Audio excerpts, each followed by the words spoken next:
Hello and welcome. December wrap-up in January. And I didn't realize that this would be very difficult for me because I can't just click on reading challenge to see what I recently read. Oh my gosh, I have to click on my read books and I didn't write anything down for December, so it's just complete chaos. If I would have written it down, oh my god, if I would have written it down, it would have been much easier, but I didn't write it down because December was a time. Okay, perfect. I read 1, 2, 3, 4, 5. I read 5 books in December. Wow, look at me. That's great. So, we're just gonna start. I have 4 of the 5, and one's got sticky notes in it. Look at me annotating. Annotating, that's funny. It's for King Henry IV. I read this for class. I finished it in December because I had to, basically. I mostly read the No Fear Shakespeare version. Even though I bought this book, I didn't understand what's happening.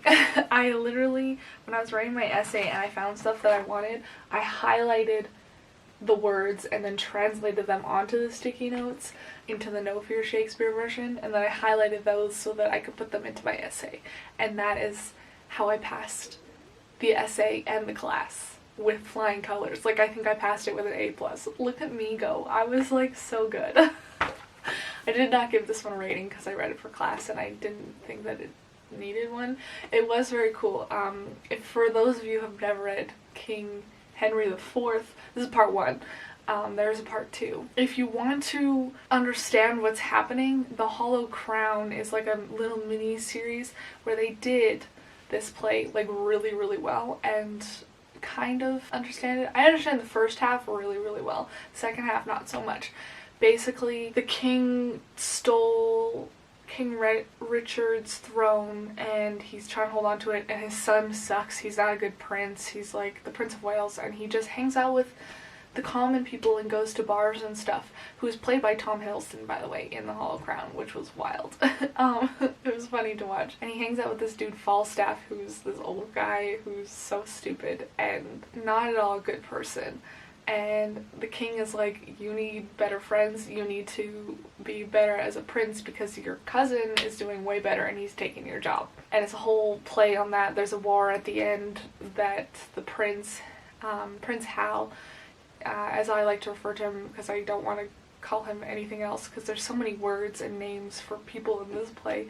Prince Hal ends up proving himself because he's secretly just being a dick to be a dick. So that when he comes and steps into his crown, they're like, oh, this is gonna suck, and then he like blows their minds, basically. He's like, haha, I'm smarter than you guys think. Anyways, I also do like that I match this book. But that was Henry IV Part 1 by Shakespeare. My bookmark is still in here. I only got to Act 1, Scene 3, I guess, where I was actually reading it. I also tried to listen to the audiobook, and Ewan McGregor plays I think Prince Hal in that. So it was like, all of those, like, so distracted by famous actors. Oops. The next book I read is like an actual book, novel, fiction. I mean, technically I guess it's fiction. It's historical fiction. But anyways, I read The Last of August by Brittany Cavallaro. This is the second book after A Study in Charlotte. It's like modern Sherlock Holmes a little bit, except for the Holmes is Charlotte and their descendants, and then it's Jamie Watson, and then August is Moriarty, related to Moriarty's, I think. Charlotte's uncle gets kidnapped, and Jamie and Charlotte go to find him. They go to Germany and they go undercover as like these students to this other guy, and there's like a whole thing, and they work for Charlotte's older brother, I think it is, and I cannot remember his name. But I ended up giving this one 3 stars. It was okay. Like, I did like when Jamie was like, I am gonna do something, but Charlotte always comes in and is like, you should stop doing that thing, stop helping, and he's like, no, I want to help. And she's so mean, but he can't leave her alone. Like, just go do your own thing, you know? But I'm gonna continue because I own the rest of the books. So, it was fun. I enjoyed it. I got sucked in, so, like, that counts for something. The next book I also gave 3 stars. I guess December was not a good reading month for me. Because I gave pretty much everything 3 stars. except for one. And it's City of Ashes by Cassandra Clare. I read this for our book club that I have with Dimitri and Andy, and it was a time. This was a time. I still have like little dog-eared pages of things that I thought were stupid. So that says something. This is the sequel to City of Bones, and I'm really, really excited to get started on City of Glass because I know it's like way better. I did enjoy this book the first time that I read it back in like 2009. Like, I couldn't put it down. It took me like a day to read. Same with City of Glass the first time I read it. Or not City of Glass. City of Bones. City of Glass is the third one. But like this time when I read it, I was like disappointed. Like, originally when I read this, I probably would have given it 5 stars, and now it's at a 3. And that just tells you how I feel about it. There's a lot of uncomfortable spots. I'll just say that. If you would like to see more of a discussion on it, the live stream is here on my channel. The next book I also gave 3 stars. And this one is just kind of like, because I kind of gave up reading the last couple stories because I've been reading it for so long, and it is Haunted Canada by Pat Hancock. And this is just a bunch of like 2 to 3 page stories about places or haunts that happen in Canada.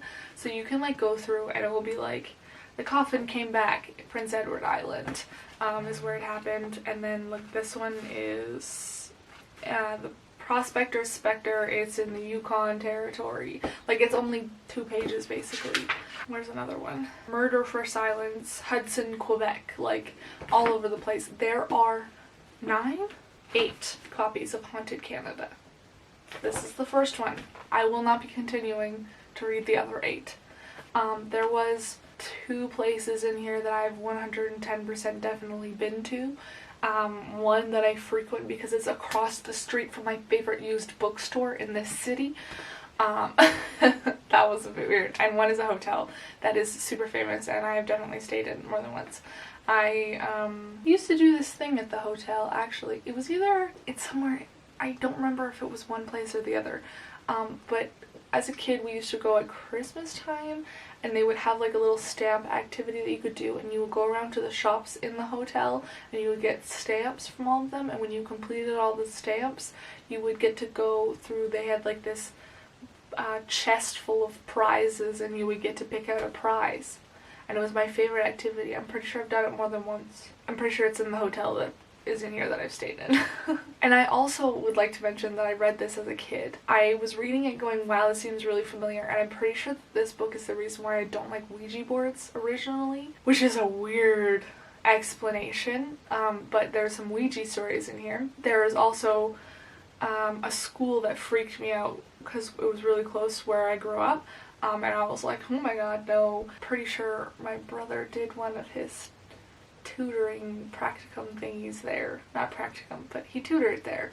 So that's wild. It's weird how like connected you can be to like stories in here. But anyways, I read this as a kid, and I remembered it like halfway through, and I was like, damn, okay, like I definitely have read this, but it looked different at the time. And not to mention that, but when I first got it, we bought it at a Canadian Tire. And if that's not the most Canadian thing you've ever heard, I don't know what else can be. Like, early 2000s Canadian kids bought this book at Canadian Tire. I bought this one at Walmart. So, but like, so weird. Canadian Tire. Like, they used to have like little magazines and books at the front of the till, and they had the first 3 of these in here, because the first 3 are by Pat Hancock for sure, and then after that they're by Joel A. Sutherland for the 4, 5, 6, 7, and 8. I don't know. Maybe I'll continue. I haven't found any other copies, just kind of browsing through Walmart or Chapters or anything, so I don't think I'll find the other ones, and I don't particularly want to read them. I mean, they are creepy. Okay, thanks. And the final book that I read in 2020 December was, I gotta make sure I get it right, My Calamity Jane. This is by Cynthia Hand, Brody Ashton, and Jody Meadows. There's 3 of them, so I have to make sure I get their names right. This one I actually gave 5 stars. I finished the year on a really, really good book. I do not have a copy of this right now. I've pre-ordered the paperback so that it matches the other paperbacks. I was very excited to find this in chapters, and I've looked for it several times for the hard copy version, and I can't find it. So I'm just gonna wait for the paperback. Like, I've already pre-ordered it, and it will come when it gets here. So that's it. But anyways, this one is a retelling of a Jane that I think she was called Calamity Jane in the old stories, but it's a western, and Jane and a couple other of the people that are the main characters in this book work a show. It's how they get around the country, it's how they follow leads, because they are secretly investigating what is known as the Alpha. And it's the Alpha because people turn into werewolves, and they're terrifying, and they're trying to find the Alpha because this Alpha is gathering werewolves and creating a nuisance. So, like, werewolves are totally fine, you can be one. They don't call them werewolves, so they call them something else, and I cannot remember what it is. Oh gosh. Anyways, so they're like not illegal or anything, they're not bad. But the Alpha is making them bad and making them do terrible things and turning people against their will and just creating a general havoc. So Calamity Jane is part of a show with these two other guys that they just travel around and they try to find leads on the Alpha, and they're like really good. She's really good with like a whip. There's Henry, I think his name is, Bill, I don't remember their names for the life of me. The older gentleman, that's the dad of the one guy, is the lead of the investigation. He's the one who's been tracking the Alpha for like years. And then the son is also a werewolf, and he is the best shooter around until this other girl is like, I'm gonna join the show, watch me. And her name is Anne, and I love her because she's so oblivious to everybody else and wants to do everything her way. And her thing is, I'm the best in my whole family. And it's like really funny and really cute, and I love her, and she was great. But I definitely love these books, and you don't have to read them in order, which is wonderful. But it definitely made its way like onto my favorite books of the year, or like the entire series did. And I love that it was a retelling western and werewolves. That's all that I need in my life. Like, this book was perfect. As soon as they started and they were like, yeah, they turned into wolves, I was like, it's a western and they're wolves. I'm in. I'm very excited for my copy to come in the mail. But that is what I read. 5 stars. Yeah, I told you that, right? So here we are, the last little month of the year, and I can fit them all in one hand. Very pleased with myself. I got to 131 books, although some of you probably already know that, and now I'm going to be starting off 2021 probably in a book slump, or reading slump, sorry. So we'll see how that goes. Good luck to me. Good luck to everybody else. What was your favorite book in December? I'm definitely going with my Calamity Jane. It was the only one that I read that was 5 stars, so it was my favorite book of the month. But what was yours? I'd love to know. And hopefully this will be up earlier rather than later. We'll see. We'll see when you'll see this. It will show up eventually. But thank you all for watching, and I hope you all have a great day. Goodbye!